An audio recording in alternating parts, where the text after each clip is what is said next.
నమస్తే అండి. Welcome to our channel. So ఈ వీడియోలో ఏంటంటే ఎస్పెషల్లీ జాబ్ సంబంధించి నోటిఫికేషన్స్ మళ్ళీ మనం ఇక్కడ ఇస్తున్నాము. ఆల్రెడీ ప్రీవియస్‌గా మనం జాబ్ సంబంధించి చాలా నోటిఫికేషన్ చేశాము. మీరు ఏమన్నా చూడకపోతే వాటిని ప్లేలిస్ట్‌లో చెక్ చేసుకోండి. సో ఇప్పుడు ఇక్కడ ఏంటంటే మనకు ఇక్కడ ఉన్నటువంటి జాబ్ నోటిఫికేషన్ మనం డీటెయిల్‌గా చూస్తున్నాము. మీకు క్వాలిఫికేషన్స్ అనేది ఏదైనా అయ్యుండొచ్చు. మీరు 10థ్ క్లాస్ చదివి ఉండొచ్చు, లేదా ఇంటర్మీడియేట్ చదివి ఉండొచ్చు, లేదా ఐటీఐ చేసి ఉండొచ్చు, డిప్లొమా చేసి ఉండొచ్చు. అలాగే మీరు పీజీ చేసి ఉండొచ్చు, లేదా డిప్లొమా, బీటెక్ ఎనీ డిగ్రీ మీరు చేసి ఉండొచ్చు, ఈవెన్ పిహెచ్డి చేసి ఉండొచ్చు.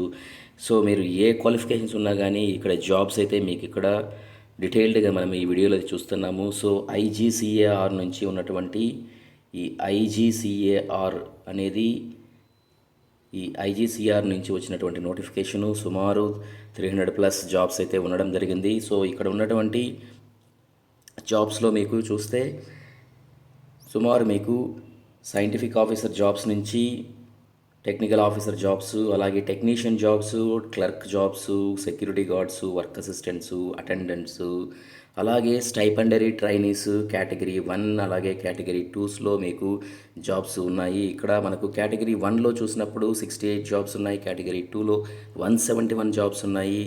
అలాగే ఎక్కువ నెంబర్ ఆఫ్ జాబ్స్ ఇక్కడ మనకు ఈ టెక్నికల్ ఆఫీసర్స్ కూడా, అంటే పీజీ క్వాలిఫికేషన్ లేదా బీటెక్ క్వాలిఫికేషన్స్తో ఉన్నటువంటి జాబ్స్ కూడా ఉన్నాయి.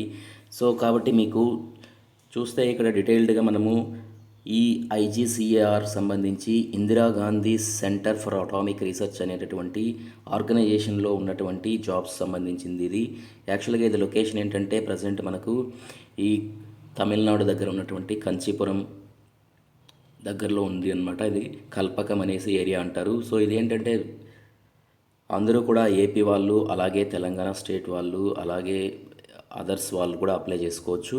సో ఇది ఏంటంటే central government jobs. So location మనకు దగ్గరలోనే ఉంటుంది. సో నియర్ బై తిరుపతికి ఒక 4 hours జర్నీలో అయితే మీకు జాబ్ ఉండే అవకాశం అయితే ఉంది. కాబట్టి so number of jobs 337 jobs ఉన్నాయి. సో వీటికి లాస్ట్ డేట్ వచ్చి మీకు 3rd June అని చెప్పడం జరిగింది. సో ఇంకా మేబీ జాబ్స్ కూడా ఇంకా ఈ పాండమిక్ సిచ్యువేషన్లో అప్లై చేసే వాళ్ళు తక్కువైతే మళ్ళీ డేట్ కూడా ఎక్స్టెండ్ అయితే చేయొచ్చు. సో డీటెయిల్డ్గా అయితే మీరు igcr.gov.in అనేటటువంటి వెబ్సైట్లో అయితే చూసుకోవాలి. సో మనము డిస్కషన్ చేస్తున్నాం ఇక్కడ క్వాలిఫికేషన్స్, అలాగే మీకు పోస్ట్ వైజ్ చూస్తున్నాం. సో ఫస్ట్ ఆఫ్ ఆల్ మనం ఇక్కడ చూస్తుంటే స్టైపెండరీ ట్రైనీస్ కేటగిరీ 2 అనమాట. ఏంటంటే ఇక్కడ ఈ స్టైపెండరీ ట్రైనీ కేటగిరీస్ ఏం చెప్తాయంటే, సో ఫస్ట్ ఆఫ్ ఆల్ మిమ్మల్ని సెలెక్ట్ చేసుకున్న తర్వాత మళ్ళీ మీకు ట్రైనింగ్ ఇచ్చి, తర్వాత మళ్ళీ మీకు ట్రైనింగ్లో కూడా శాలరీస్ ఇచ్చి, తర్వాత ట్రైనింగ్ అయిన వెంటనే మళ్ళీ మీకు ఫుల్ ఫ్లెడ్జ్డ్గా శాలరీస్ కూడా ఇవ్వడం జరుగుతుంది, పర్మనెంట్గా జాబ్స్ ఇవన్నీ కూడా. సో దీంట్లో చూస్తున్నాం మనం ఫస్ట్ వన్ చూస్తే డ్రాఫ్ట్స్మెన్ మెకానికల్. దీనికి క్వాలిఫికేషన్స్ అలాగే మీకు 10th క్లాస్లో ఉన్నటువంటి ఎస్ఎస్సిలో 60% ఆఫ్ మార్క్స్, లేదా మీకు ఈ ఎంపీసీలో 60% ఆఫ్ మార్క్స్ అనేది ఉండాలని మెన్షన్ చేశారు. అలాగే డిఫరెంట్ ఐటీఐ క్వాలిఫికేషన్స్ కూడా ఉండాలని ఇక్కడ చెప్పడం జరిగింది. సో డీటెయిల్డ్గా మనం చూస్తున్నాం ఇక్కడ డ్రాఫ్ట్స్మెన్లో మీకు 11 వేకెన్సీస్ ఉన్నాయి. ఎలక్ట్రీషియన్స్ లేదా ఎలక్ట్రానిక్స్ ఆర్ ఇన్స్ట్రుమెంటేషన్ మెకానిక్స్లో 52 జాబ్స్ ఉన్నాయి. సో అలాగే మీకు ఫిట్టర్ జాబ్స్లో అయితే 53 జాబ్స్ ఉన్నాయి. Mechanical machine tool maintenance 9 jobs ఉన్నాయి. ప్లంబర్, మ్యాసన్, కార్పెంటర్స్లో 9 జాబ్స్ ఉన్నాయి. రిఫ్రిజిరేషన్ ఏసీ మెకానిక్స్లో 14 జాబ్స్ ఉన్నాయి. వెల్డర్స్లో 5 జాబ్స్ ఉన్నాయి. ల్యాబ్ అసిస్టెంట్స్కి వచ్చేసరికి 21 జాబ్స్ ఉన్నాయి. సో ఇక్కడ చూడండి క్వాలిఫికేషన్స్. మీరు ల్యాబ్ అసిస్టెంట్ అంటే మీరు ఈవెన్ ఇంటర్మీడియట్లో ఎంపీసీ చేసిన వాళ్ళు కూడా మీరు ల్యాబ్ అసిస్టెంట్గా వెళ్ళడానికి అవకాశం ఉంది. ఫిజిక్స్, కెమిస్ట్రీలో ల్యాబ్ అసిస్టెంట్ జాబ్స్ అయితే ఉండడం జరిగింది. అలాగే మీరు వెల్డర్ కానీ లేదా ఇంకేదైనా మీరు ఈ టెక్నీషియన్ రిలేటెడ్ కోర్సెస్ చదివిన వాళ్ళకు ఐటీఐ లాంటి సర్టిఫికేట్స్ కూడా ఉండాలని ఇక్కడ చెప్పడం జరిగింది. సో అలాగే మరి స్టైపెండరీస్లో కేటగిరీ 1 జాబ్స్ చూస్తే మీరు ఎస్పెషల్లీ ఇవి డిప్లొమా లేదా డిగ్రీ క్వాలిఫికేషన్స్తో ఉన్నటువంటి జాబ్స్. సో ఈ డిప్లొమా లేదా డిగ్రీ క్వాలిఫికేషన్తో ఉన్నటువంటి జాబ్స్లో మీరు కెమికల్ ఇంజనీరింగ్ చూసినప్పుడు డిప్లొమా ఇన్ కెమికల్ ఇంజనీరింగ్ ఉంది. సో సివిల్ ఇంజనీరింగ్ అయితే డిప్లొమా ఇన్ సివిల్ ఇంజనీరింగ్. అలాగే మళ్ళీ మనకు electrical engineering diploma in electrical లేదా ఎలక్ట్రికల్ అండ్ ఎలక్ట్రానిక్స్ ఇంజనీరింగ్ అనేసి చెప్పడం జరిగింది. సో ఎలక్ట్రానిక్స్ ఆర్ ఇన్స్ట్రుమెంటేషన్లో అయితే మీకు డిప్లొమా ఇన్ ఎలక్ట్రానిక్స్ లేదా electronics and communication engineering ECE లాంటి డిప్లొమా ఇన్ ఈసీఈ లాంటి వాళ్ళకు కూడా ఎలిజిబిలిటీ ఉంది. అలాగే మెకానికల్లో 25 జాబ్స్ ఉన్నాయి, డిప్లొమా ఇన్ మెకానికల్. అలాగే కెమిస్ట్రీ ఫిజిక్స్లో కూడా చూస్తే మనకు బీఎస్సీ కెమిస్ట్రీ చేసిన వాళ్ళు లేదా బీఎస్సీ ఫిజిక్స్ చేసిన వాళ్ళకు కూడా ఇక్కడ జాబ్స్ అయితే ఉండడం జరిగింది. సో ఇక్కడ ఏమన్నారంటే 3 years after SSC or 3 years after SSC లేదా 2 ఇయర్స్ ఆఫ్టర్ ఇంటర్మీడియట్ లేదా BSc with 60% of marks in aggregate in diploma in respective discipline అనేది ఇక్కడ చెప్పడం జరిగింది. సో మీకు ఏజ్ వచ్చేసరికి 18 ఇయర్స్ ఏజ్ మినిమం ఉండి మ్యాక్సిమం 24 ఇయర్స్ ఉన్న వాళ్ళకు ఎలిజిబిలిటీస్ అయితే ఉన్నాయి. సో మరి ఇక్కడ మీకు ప్రొసీజర్ మెథడ్ ఆఫ్ సెలెక్షన్ అనేది చూస్తే మీకు కేటగిరీ 1 వాళ్ళకు చూసినప్పుడు మనకు కేటగిరీ 1 అంటే స్టైపెండరీ ట్రైనీ కేటగిరీ 1 ఎస్పెషల్లీ ఈ ఇంటర్మీడియట్ 10th లేదా ఐటీఐ చేసిన వాళ్ళకు చూసినప్పుడు first of all preliminary stage అనేది స్టేజ్ 1 అనేది ఉంది. స్టేజ్ 1లో ఏంటంటే మీకు మ్యాథమెటిక్స్, సైన్స్, జనరల్ అవేర్నెస్ మీద మీకు 50 క్వశ్చన్స్ ఇస్తున్నారు. సో ఇచ్చినటువంటి 50 క్వశ్చన్స్ ఒక్కొక్క క్వశ్చన్ 3 మార్క్స్ ఉంటుంది కాబట్టి మీకు క్వాలిఫైయింగ్ మార్క్స్ వచ్చి అవుట్ ఆఫ్ 150 మీకు ఏంటంటే 40% తెచ్చుకోవాలి. సో ఎవరు అన్రిజర్వ్డ్ లేదా యూడబ్ల్యూఎస్ వాళ్ళు లేదా ఓబీసీ లేదా ఎస్సీ వాళ్ళు అయితే 30% ఆఫ్ మార్క్స్ అనేది తెచ్చుకోవాలని ఇక్కడ చెప్పడం జరిగింది. సో అలాగే మీకు స్టేజ్ 2కి వచ్చేసరికి ఇక్కడ ఏంటంటే మీ రెస్పెక్టివ్ ట్రేడ్ అంటే మీరు ఫర్ ఎగ్జాంపుల్ మీరు మెకానికల్ లేదా ఎలక్ట్రీషియన్ లేదా ఐటీఐ లేదా ఏదైనా మీరు ఫిజిక్స్, కెమిస్ట్రీ, ల్యాబ్ అసిస్టెంట్స్ ఇలాంటి వాటిలో చూసినప్పుడు మీకు ఆ రెస్పెక్టివ్ సబ్జెక్ట్ మాత్రమే ఉంటుంది. అవి కూడా 50 క్వశ్చన్స్ ఉంటాయి, వాటికి 3 మార్క్స్ ఉంటుంది. సో వీటిల్లో కూడా మీకు క్వాలిఫైయింగ్ మార్క్స్ చూసుకుంటే మనకు మినిమం క్వాలిఫైయింగ్ మార్క్స్లో 30% ఆఫ్ మార్క్స్ ఉండాలి, లేదా ఎస్సీ లేదా బీసీ వాళ్ళకైతే 20% ఆఫ్ మార్క్స్ అయితే ఉండాలి అనేది ఇక్కడ క్లియర్గా అయితే ఇవ్వడం జరిగింది. సో అలాగే మళ్ళీ మనకు ఈ కేటగిరీ 1లో ఉన్నటువంటి స్టైపెండరీ ట్రైనీస్లో చూసినప్పుడు మనకు ఉన్నటువంటి ఈ జాబ్స్లో ఎస్పెషల్లీ డిప్లొమా లేదా డిగ్రీ క్వాలిఫికేషన్స్తో ఉన్నాయి కాబట్టి వీటికి ఏంటంటే మీకు ఈ రిటర్న్ టెస్ట్ అనేది 2 స్టేజెస్లో ఉండడం జరుగుతుంది. ఒకటేంటంటే మీకు ఈ సెలక్షన్ ప్రాసెస్లో రిటర్న్ టెస్ట్ అనేది ఉంటుంది. అలాగే short listed after return test తర్వాత షార్ట్ లిస్ట్ అయిన వాళ్ళకు పర్సనల్ ఇంటర్వ్యూ కూడా ఉంటుంది. సో వీటిలో ఏంటంటే 100 క్వశ్చన్స్ అయితే ఉంటున్నాయి, రెస్పెక్టివ్ సబ్జెక్ట్ మాత్రమే ఉంటుంది. సో వీటికి కూడా 3 మార్క్స్ క్యారీ చేస్తారు. సో మళ్ళీ వీళ్ళకి ఎవరికైతే ఈ పర్సంటేజెస్ క్వాలిఫైయింగ్ పర్సంటేజెస్ క్లియర్ అవుతుందో వాళ్ళకైతే ఇంటర్వ్యూస్ కూడా ఉంటాయి.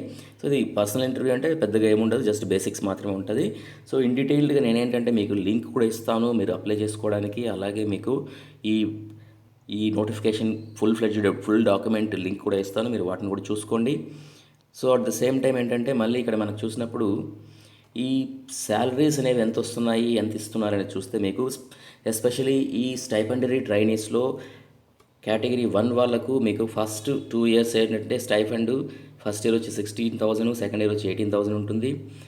సో మీకు బుక్ అలవెన్స్ 3,000 రూపీస్ ఉంటుంది. కేటగిరీ 2 వాళ్ళకి ఏంటంటే 10,500. అంటే ఇదేంటంటే ఈ 10th ఇంటర్ ఐటీఐ క్వాలిఫికేషన్లో ఉన్న వాళ్ళకి కాబట్టి 10,500 ఫస్ట్ ఇయర్, 12,500 సెకండ్ ఇయర్ ఉంటుంది.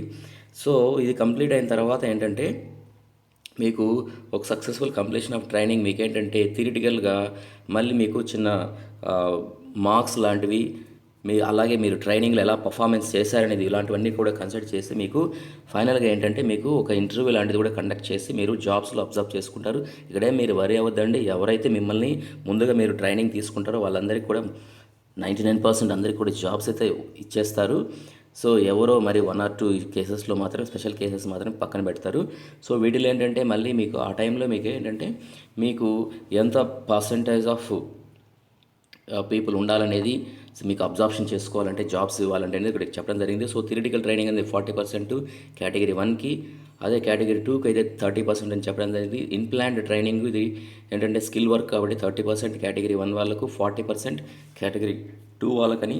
అలాగే ఫైనల్ ఇంటర్వ్యూస్ అనేవి 30% అనేది. దీన్ని బట్టి ఏంటంటే మినిమం 50% ఎవరైతే స్కోర్ చేస్తారో వీళ్ళందరికీ కూడా జాబ్స్ అనేది పర్మనెంట్ జాబ్స్ అనేవి ఇస్తారు. వన్స్ మీకు పర్మనెంట్ జాబ్ ఇచ్చారంటే మీకు శాలరీస్ చూస్తే ఇక్కడ మనకు సైంటిఫిక్ అసిస్టెంట్ 1 అనేది సి అనేది ఇక్కడ కేటగిరీ 1 వాళ్ళకు 44,900 అంటే సుమారు ఇక్కడ 60,000 రూపాయలు 60,000 రూపాయలు శాలరీస్ అయితే ఉంటాయి అనేది మీరు గుర్తుపెట్టుకోండి. సో 60,000 రూపీస్ జాబ్స్ 60,000 అంటే ఇది ఎవరికి అంటే క్వాలిఫికేషను జస్ట్ లైక్ డిగ్రీ లేదా డిప్లొమా చేసిన వాళ్ళకు ఉన్నటువంటి శాలరీస్ అన్నమాట. అదే మీకు ఇంటర్మీడియట్ లేదా ఐటీఐ లేదా 10th క్లాస్ సంబంధించి ఉన్నటువంటి జాబ్స్లో మీకు 25,500 ఇది లెవెల్ 4 అనమాట. సో 25,500 అంటే ఇది సుమారు మీకు ఏంటంటే 35,000 వరకు 35,000 to 40,000 వరకు శాలరీస్ ఉండే అవకాశం అయితే ఉంటుంది. సో అలాగే మళ్ళీ మీకు టెక్నీషియన్ బి అనేది మళ్ళీ ఇక్కడ సపరేట్గా ఇక్కడ 10th క్లాస్ రిలేటెడ్ ఉన్నటువంటి క్వాలిఫికేషన్స్ అన్నారు కాబట్టి ఇది 21,700 అంటే సో ఇది కూడా 25,000 to 30,000 ఇన్ బిట్వీన్ వేరీ అయితే అవుతుంది. సో మీకు అప్లై చేసుకునే వాళ్ళకి ఇక్కడ లింక్ అయితే ఇక్కడ మనం ప్రొవైడ్ చేయడం జరిగింది. సో ఇవే కాదు మళ్ళీ మనం ఇక్కడ ఉన్నటువంటి ఇక్కడ మనం చూసినటువంటి ఇక్కడ 2 కేటగిరీస్ మాత్రమే డీటెయిల్గా చూసాము. ఇది కాకుండా ఏంటంటే మళ్ళీ మనకి ఇక్కడ ఉన్నటువంటి ఈ సైంటిఫిక్ ఆఫీసర్ ఈ అలాగే టెక్నికల్ ఆఫీసర్ ఈ అంటే రెస్పెక్టివ్ సబ్జెక్ట్స్ డిసిప్లైన్లో మీరు పిహెచ్డీస్ లేదా ఎంటెక్స్ లాంటి కోర్సెస్ అనేవి చేసి ఉండాలి. సో టెక్నికల్ ఆఫీసర్ సికి వచ్చేసరికి మీరు మాస్టర్స్ సైన్సెస్లో అయితే మాస్టర్స్ కావచ్చు, లేదంటే బీటెక్లో డిఫరెంట్ డిసిప్లైన్లో ఉన్నటువంటి బీటెక్లో సపోజ్ మీరు బీటెక్లో ఎలక్ట్రానిక్స్ లేదా సివిల్ మెకానికల్ ఇలాంటి కోర్సెస్లో మీరు బీటెక్ చేసిన వాళ్ళందరికీ కూడా జాబ్స్ అనేవి ఉన్నాయి అనేది మీరు గుర్తుపెట్టుకొని ఖచ్చితంగా మీరు డీటెయిల్డ్గా నేను ఇచ్చేటటువంటి డాక్యుమెంట్ పీడిఎఫ్ని మీరు సెర్చ్ చేసి ఆ పీడిఎఫ్ ప్రకారం మీరు ఏంటంటే చూసుకొని మనం ఇచ్చినటువంటి లింక్ని మీరు చూసుకొని అక్కడ అప్లై చేసుకోండి. అట్ ద సేమ్ టైం ఏంటంటే ఈ సైంటిఫిక్ ఆఫీసర్స్కు టెక్నికల్ ఆఫీసర్స్కు శాలరీస్ అనేవి చాలా ఎక్కువ ఉంటాయి. సో టెక్నికల్ ఆఫీసర్స్ వాళ్ళకి 70,000 వరకు శాలరీస్ ఉంటాయి. సైంటిఫిక్ ఆఫీసర్ డి లెవెల్ అయితే 80,000, ఇంకా ఈ లెవెల్ అయితే 1 lakh వరకు కూడా శాలరీస్ అనేవి ఉంటాయనే విషయం మీరు గుర్తుపెట్టుకొని దానికి తగినట్టు మీరు అప్లై చేసుకోండి. At the same time within టైంలో మీరు అప్లై చేయండి. మళ్ళీ మీరు డేట్స్ అనేది ఎక్స్టెండ్ చేయొచ్చు లేదా చేయకపోవచ్చు. వితిన్ టైంలో అప్డేట్ చేయండి. సో అప్లై చేసిన వాళ్ళకి ఏంటంటే ఇక్కడ మీకు 3rd లోపల అప్లై చేయమన్నారు. అలాగే హార్డ్ కాపీ అనేది కూడా పంపించమన్నారు. 10th June కల్లా మీరు హార్డ్ కాపీ అనేది రెస్పెక్టివ్ ఈ IGCAR కల్పకం అనేటటువంటి గవర్నమెంట్ ఆఫ్ ఇండియాకి చెందినటువంటి ఈ అడ్రస్కి అయితే మీరు పంపించాలి. ఫుల్ డాక్యుమెంట్ డీటెయిల్స్ అనేవి మనము డిస్క్రిప్షన్ బాక్స్లో లింక్ ఇస్తాం, వాటిని చూసుకోండి. అట్ ద సేమ్ టైం ఈ వీడియోని మీ అందరికీ కూడా మీ ఫ్రెండ్స్ అందరికీ కూడా షేర్ చేయండి. ఏదైనా డౌట్స్ ఉంటే కామెంట్ బాక్స్లో పెట్టండి. Wish you good luck. Thank you.